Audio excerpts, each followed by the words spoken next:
Well, Bernie Sanders won the crucial New Hampshire Democrat presidential primary, but only marginally defeated former Mayor Pete Buttigieg and fast-rising Senator Amy Klobuchar in a race he was expected to triumph in. Joe Biden, once touted as an easy victor in this year's runoff, fell well away from the pack and faces a do-or-die contest in the next primary, which if he doesn't win, there's talk he will quit the race entirely. Sky News contributor Cory Bernardi joins me from Adelaide, and co-host of Outsiders and Opinions editor for the Daily Telegraph, James Morrow, in our Sydney studio. Well, gentlemen, start with you, James. You wrote a column about all of this yesterday, about how Buttigieg predicted 20 years ago that the Democrats would find themselves in a mess. Quite prophetic. Yeah, look, this was a really funny bit of history that I found yesterday. Pete Buttigieg, who is 38 years old, former mayor of South Bend, Indiana, a small town of 100,000 people. Most people know it for being where Notre Dame University lives. 20 years ago, he's a senior, a year 12 student in high school. He wins an essay contest at the JFK Library's Presidential Freedom Essay Contest. And in it, he says, everybody's so cynical about politics right now. Remember, this is just at the end of the Clinton administration. Everyone's trying to be centrist. Everybody's trying to be moderate. But there's one man out there with the courage of his convictions. That man turned out to be Bernie Sanders. Now, you fast forward 20 years, these two guys are going head-to-head against each other. Sanders just narrowly edged him out, I think, by about 25 or 26% to 24 or 25%. But the funny thing is that Bernie is running on exactly the same thing that Buttigieg predicted when he was a kid, which is an authenticity platform against the kind of cynical, centrist, moderate position that the Democrats have been taking. So there's a great bit of history here, and it adds a bit of clarity or something, I think, to this very muddy and messy race. Cory, I'll bring you in because, you know, I think it is credible that if Biden doesn't win, not just do well, but if he doesn't win the next primary, he's likely to be out. We still haven't got Bloomberg formally in the race. We've got a guy in his 70s who is incredibly competitive, and then we've got this mayor in his 30s who's coming up in the rear, and none of them, I think, have got the power and certainly the support at this stage to look like they're troubling Trump. How do you see it all right now? I tend to agree with you, Peter. I don't see any of the likely candidates troubling Trump. At the last election, I believe that Bernie Sanders could have challenged Trump had he won the Democratic nomination, because the people were looking for a radical change from politics as usual, and that's what Trump represented. But he's now captured that market. I think Bernie's days are done. And what I find interesting about Buttigieg is that he was an admirer of Bernie Sanders 20 years ago. He's now moderated his position a little bit. Perhaps in 30 or so years or 35 years, he'll have the wisdom to become an actual conservative rather than a quasi-lefty centrist or whatever it is. All right, in the New Hampshire primary, you had Sanders win narrowly, Cory, on 26%, Buttigieg on 24.4%, so relatively tight.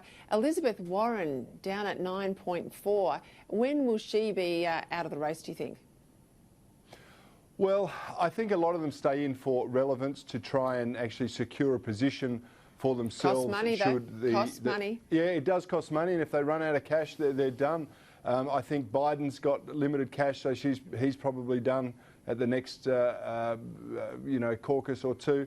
Elizabeth Warren, I think she's finished as well. In the end, I believe it's going to be almost like a stacked caucus. They're going to try and railroad Bloomberg into it, but he's got some problems of his own, of course. James, do you want to chance your arm and say who you think at this stage will emerge as the victor? Well, see, I think that this is going to get really messy, and it's going to be messy for a long time. Yeah, I think Elizabeth Warren, she doesn't have a lot of juice left, but she's going to stick around because she may be trying also to get a vice presidential position. You know, there's that running mate carrot which is out there, which they could also be going for. I think Joe Biden, he's too old. He's 77. His whole campaign has just been very, very flat. And, you know, he has run for president so many times before. He has never won a primary or a caucus. And so I think just the people just have said, you know, we don't want this guy, all right? He did a nice job as VP under Obama, but that's it. He's a sort of old, goofy Grandpa Simpson. I reckon we are looking at a sort of a three-way civil war in the Democratic party here between Bernie Sanders on the one hand with the hard progressive lefts who will not be satisfied with anything, and then going into the convention you could see a kind of a Buttigieg-Bloomberg rivalry going in there for that moderate vote because they're looking for who can be the most electable candidate. What this could mean, Peta, is a convention that is actually contested. And if that happens, you know, and they do, and if it does look like they've tried to screw Bernie out of the nomination, there will be absolute hell to pay in that party. That party is going to break apart in a way that'll be very hard to put back together again. So I'm going to say, at the end, though, to answer your question, it's either going to be Bloomberg or Buttigieg, probably Bloomberg at this stage. Yeah, well, there's stuff around about Bloomberg, Cory, because the Democratic candidate, Bloomberg's, found himself in trouble after audio emerged from 2015 where he reportedly said the police should focus on minority neighbourhoods because, quote, that's where all the crime is. Now, has he belled the cat and just spoken truth there, or has he, you know, cruelled his pitch in order to win black votes going into this race? Both of them, actually, Peter. He's belled the cat in the sense that he's absolutely right. 95% of murders were committed in minority communities between the ages of 15 and 25. They were the statistics he was quoting. But, of course, in this PC age of where you speak facts or truth, it's now known as hate speech, and that's what he's going to have to deal with. He's done a bit of a backflip, but ultimately this is the sort of manna from heaven for Donald Trump because I think it'll cast doubts about Bloomberg's genuineness.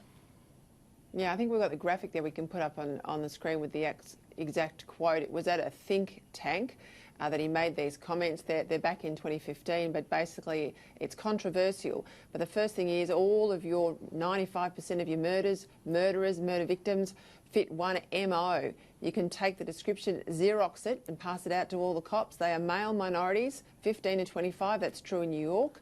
That's true in virtually every city. And that's where the real crime is. You've got to get the guns out of the hands of the people that are getting killed. Well, this is the difficulty, isn't it, in these sorts of races. Now in our history, more than ever, James, everything you've said will be digested and returned and thrown at you. Everything that you might have written, every tweet you've sent.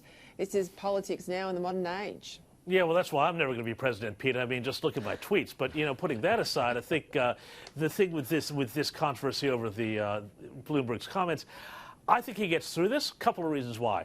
Number one, the media is not going to stitch him up on this in the way they would another candidate. There's already a lot of coalition in the sort of the left-wing media in the states that's coalescing around Bloomberg. Number two, the other interesting thing about this, too, is that, you know, we saw this when Rudy Giuliani was mayor of New York, and I was in New York at that time. The sort of the tough-on-crime policies that Bloomberg is talking about, they paid the most benefit off for minority members, for people living in these black communities, which were being terrorized by a minority of criminals. And so they, in many cases, they were very happy to see the police get tough on the criminals in their community as well. So that I think that could play either way. The real interesting thing to me, though, is that the African-American community in America is completely up for grabs now because they've just done really well under Trump. I'm seeing polls that are starting to suggest that they will be breaking away from their traditional Democratic loyalty. So that means that the Democrat candidate, whoever it is, cannot count on that vote, which then starts to put big cities into play, which puts states like Illinois and New York into play. Yeah, fascinating stuff.